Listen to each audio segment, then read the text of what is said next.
мухлисони муҳорибаҳои омехта меравем ба муаррифи рақиби Нурулло Алиев ки дар ширкати шоҳрадёри UFC бар 8 кунҷа бар муқобили Нурулло Алиев мебарояд. Рафаэл да Силва Алвес бо лақаби Рафатай, соли таваллуд 1990, қадаш 1 метру 70 сантиметр, вазнаш 73 кило, 20 ғолибият дар корномаи уст, 7 бор рақибонро ба нокаут фиристодааст, 8 бор тариқи усул ва 5 тои онро доварон ба суди ӯ донистаанд. ҳамчунин баробари ғолибият ӯ 10 бор аз дасти ҳарифонаш шикаст хӯрдааст, 3 бор тариқи нокаут, 6 маротиба бо тарзи усул ва 1 бор доварон рақиби ӯро пешсаф диданд. 5 рақобати охирашро бо пирӯзӣ ҷамъбаст кардааст. оғоз аз соли 2007 инҷониб ин варзишгари бразилиягӣ дар ширкатҳои гуногуни ММА ҳамчун профессионал баромад мекунад. охирон бор мисли Нурулло Алиев дар мусобиқоти интихобӣ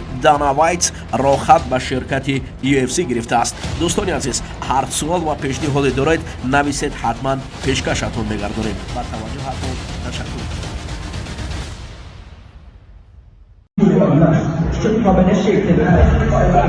Go, baby.